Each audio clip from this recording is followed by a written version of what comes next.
Hello दोस्तों, चाम GS insight में आपका स्वागत है। आज का मेरा क्लास मैथ का चौथा टॉपिक है, यानी क्लास 4 है नंबर सिस्टम का। मेरे प्यारे दोस्तों, आपको पता होनी चाहिए कि बिहार पुलिस का फॉर्म आ चुका है। आप जितने भी स्टूडेंट हैं बिहार पुलिस से रिलेटेड अगर इंटरेस्टेड रखते हैं तो आप उनका फॉर्म भर लीजिए।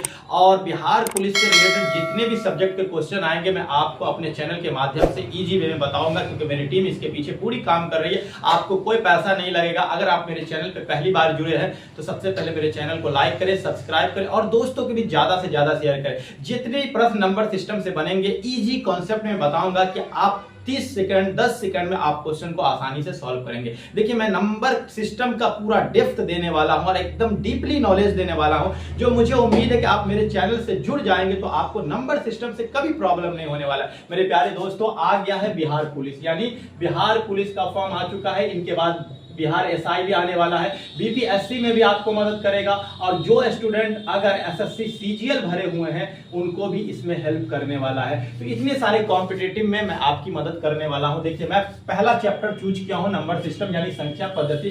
2 नंबर तो आपके पक्के हैं इस एग्जाम में। अगर आप इस वीडियो को देखेंगे तो आप आसानी से बनाएंगे। देखिए, सबसे पहले हम समझते हैं कॉम्प्लेक्स नंबर। देखिए, जब भी हम नंबर सिस्टम पढ़ेंगे तो हमें कॉम्प्लेक्स नंबर का इमेज अपने माइंड में बनाना पड़ेगा कि नंबर सिस्टम में क्या है। हम कॉम्प्लेक्स नंबर की बात करते हैं। कॉम्प्लेक्स नंबर को कहा जाता है वास्तविक संख्या। कौन सी संख्या मेरे प्यारे दोस्तों? वास्तविक संख्या। और एक को कहा जाता है काल्पनिक। कौन सा? काल्पनिक। ठीक है। कॉम्प्लेक्स नंबर 2 प्रकार के होते हैं। एक होता है वास्तविक संख्या, दूसरा होता है क्या? काल्पनिक संख्या। मेरे प्यारे दोस्तों, अब वास्तविक संख्या को समझिए। देखिए, वास्तविक संख्या का मतलब होता है रियल नंबर। किसकी बात कर रहे हैं हम? रियल नंबर की बात कर रहे हैं। तो हम रियल नंबर के बारे में पढ़ेंगे, ना कि इमेजिनरी नंबर के बारे में पढ़ेंगे, क्योंकि इमेजिनरी नंबर तो होता नहीं है। अब आप सोच लीजिए कि इमेजिनरी नंबर किसे कहा जाएगा। तो आप समझिए कि जो भी रूट में रहता है, जैसे √3 हो गया माइनस में, या √5 हो गया। देखिए, इनमें आई लगा होगा। क्या लगा होगा? आई का मीन्स आयोटा समझना है। इसी को हम लोग इमेजिनरी नंबर कहते हैं। तो आपको ये एग्जाम में नहीं आएगा, लेकिन क्या पूछने वाला है? वास्तविक संख्या। तो वास्तविक संख्या कितने प्रकार के होते हैं मैं आपको बताने वाला हूं। इस पर इरेज कर देता हूं, स्क्रीनशॉट ले लीजिए। ठीक है। तो अब रियल नंबर के बारे में जान देखिए, क्योंकि हमें तो इमेजिनरी नंबर पढ़ना है। इमेजिनरी नंबर का मतलब समझ लीजिएगा कि रूट में अगर माइनस लगा हो तो वो इमेजिनरी नंबर है। ठीक है। अगर किसी भी संख्या में जैसे 5i दे दे तो ये कौन सा नंबर है? Imaginary number. इस तरह से आप काल्पनिक संख्या को पहचान सकते हैं। काल्पनिक का मीन्स है कल्पना करना। तो कल्पना किस चीज की जाती है? हम एक अनुमान लगाते हैं। इसलिए जब भी किसी भी संख्या में i लगा हो तो समझ जाइएगा कि यह काल्पनिक संख्या यानी इमेजिनरी नंबर। तो हमें क्या पढ़ना है? वास्तविक संख्या। कौन सी संख्या? वास्तविक संख्या यानी रियल नंबर। मेरे प्यारे दोस्तों, वास्तविक संख्या उसे कहेंगे यानी परमेय संख्या और अपरिमेय संख्या से जो मिलकर बनता है उसे कौन सी संख्या कहते हैं? वास्तविक संख्या कहते हैं। क्या कहते हैं? वास्तविक संख्या कहते हैं। यानी परमेय संख्या और अपरमेय संख्या से जो मिलकर बनता है उसे कौन सी संख्या कहते हैं? तो वास्तविक संख्या कहते हैं। और आप ध्यान रखिएगा, परमेय संख्या के भी 2 प्रकार होते हैं। क्या होते हैं? परमेय संख्या के भी 2 प्रकार होते हैं। आप जाइएगा परीक्षा हॉल में तो 2 चीज हमेशा याद रखिएगा कॉन्सेप्ट बनाते समय। परमेय संख्या के 2, पहला बोलिएगा पूर्णांक, ठीक है, जिसे हम लोग इंटीजर बोलेंगे इंग्लिश में। दूसरा बोलिएगा भिन्न, जिसे हम लोग अंग्रेजी में फ्रैक्शन बोलेंगे। क्या बोलेंगे? फ्रैक्शन बोलेंगे। तो आप आसानी से समझेंगे कि पूर्णांक किसे कहा जाता है? तो इंटीजर को कहा जाता है। किसको कहा जाता है? इंटीजर को। परमेय संख्या किसे कहा जाता है? तो रेशनल नंबर को कहा जाता है। किसे कहा जाता है? Rational number. अपरमेय संख्या किसे कहा जाता है? तो इर्रेशनल नंबर को कहा जाता है। किसे कहा जाता है? तो इस तरह से आप क्वेश्चन को आसानी से समझेंगे। अब देखिए, जब पूर्णांक की बात करेंगे तो पूर्णांक भी 2 प्रकार के होगा। कितने प्रकार के होगा? एक धनात्मक पूर्णांक जिसे हम पॉजिटिव इंटीजर बोलेंगे, एक ऋणात्मक पूर्णांक जिसे हम निगेटिव इंटीजर बोलेंगे। देखिए, वीडियो ज्यादा बड़ी नहीं होनी चाहिए, इसलिए मैं जल्दी जल्दी आपको बता रहा हूं, क्योंकि मुझे बहुत सारे क्वेश्चन आपको बताने हैं। तो जब मैं धनात्मक पूर्णांक की बात करूंगा तो समझ जाइएगा कि पॉजिटिव इंटीजर की बात कर रहे हैं सर। कौन सा पूर्णांक होगा? धनात्मक। दूसरा होगा ऋणात्मक पूर्णांक। कौन सा पूर्णांक होगा? ऋणात्मक पूर्णांक। ठीक है। तो ऋणात्मक पूर्णांक की बात करेंगे तो कौन सा इंटीजर होगा? निगेटिव इंटीजर की बात कर रहे हैं। ठीक है। अब हम समझते हैं कि सर परमेय संख्या किसे कहेंगे और अपरमेय संख्या किसे कहते हैं। देखिए, आप आसानी से क्वेश्चन समझ जाएंगे। परमेय संख्या को समझते हैं।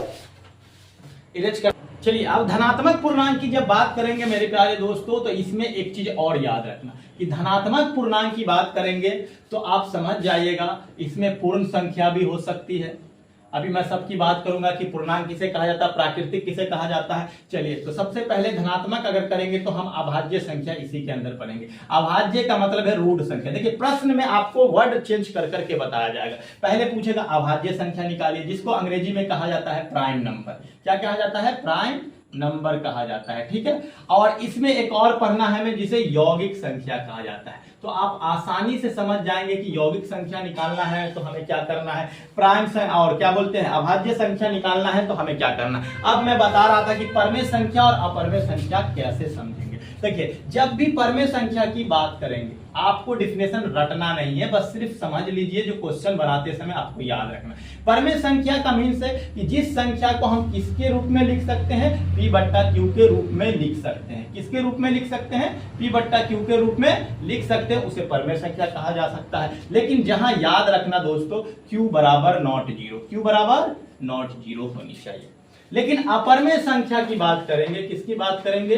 अपरमेय संख्या की, तो हमेशा याद रखना कि P बट्टा Q के रूप में इसे नहीं लिखा जा सकता है, यानी P बट्टा Q के रूप में नहीं लिखा जा सकता है। याद हो गया होगा, आप समझ गए होंगे, जा सकता है। अब एक चीज और याद रखना कि सर परमेय संख्या किसे कहते हैं, तो ये इस तरह से जो भी संख्या रहती है फ्रैक्शन में, हमेशा याद रखना ये कौन सी संख्या है, परमेय संख्या। अब ये जरूरी नहीं है कि परमेय संख्या फ्रैक्शन में ही हो, ऐसे भी दे दिया जाए आपको तो हम इसे P बट्टा Q के रूप में लिख सकते हैं। निगेटिव में भी हो सकता है मेरे प्यारे दोस्तों, धनात्मक परमेय संख्या भी होती है, ऋणात्मक परमेय संख्या भी हो सकती है। अब अपरमेय संख्या की बात करते हैं तो हमेशा याद रखना पाइथागोरस जी ने प्रूफ करके दिखाया था कि जिस संख्या रूट में हो और जिसका वर्गमूल ना निकले, यानी जो संख्या को डिवाइड करने पे रिपीटेशन नंबर नहीं आए, वो अपरमेय संख्या हो। तो आप यहाँ पे देखिए इनका वर्गमूल निकालिएगा 1.732 आएगा, यानी यह संख्या रिपीट नहीं हो रही, इसका मीन से कौन सी संख्या? अपरमेय संख्या, ठीक है।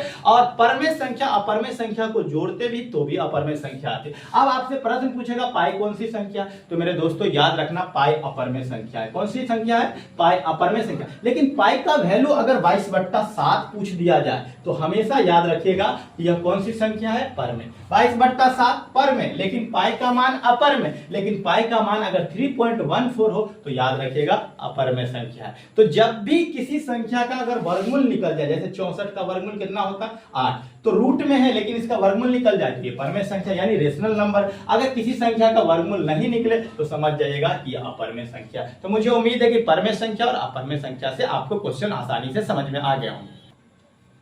देखिए मेरे प्यारे दोस्तों, इस प्राकृत संख्या से आपको एक प्रश्न हर साल पूछा ही जाता है किसी प्रतियोगिता परीक्षा में। आप मुस्कुराते हुए इनका आंसर देंगे। देखिए प्राकृत संख्या की बात करें तो समझ जाना कि हमसे क्या पूछ रहा, प्राकृत संख्या पूछ रहा है। क्या पूछ रहा? प्राकृत संख्या। अंग्रेजी में क्या पूछ रहा? नेचुरल नंबर पूछ रहा आपसे। क्या पूछ रहा? तो हमेशा याद रखना कि जिस संख्या यानी गिनती करने वाली संख्या को प्राकृत संख्या कहते हैं। याद हो गया, गिनती करने वाली संख्या को प्राकृत संख्या कहते हैं। तो अब आपसे प्रश्न पूछा जाएगा, याद रखना कि प्रथम n पदों का, है ना, n पदों की प्राकृत संख्या के लिए क्या फॉर्मूला होगा? याद रखिएगा n पदों की प्राकृत संख्या के लिए याद रखिएगा n × n + 1/2। ये फॉर्मूला बैठा लीजिएगा, आप हजारों हजार का निकाल लीजिएगा, ठीक है। कैसे निकालेगा? जैसे देखिए 1 + 2 + 3 + 4 डॉट डॉट डॉट, यहाँ पे लिख दिया हमने +100। देखिए इनका आंसर तो आप सेकंडों में दे सकते हैं। एक ट्रिक बता देते हैं कि अगर 1 से शुरू और 100 तक हो तो आप इनका आंसर सीधे बोलेगा 50-50, इसका आधा कर दीजिएगा और 50 लगा दीजिए। कहिएगा सर 1000 हो, क्या हो?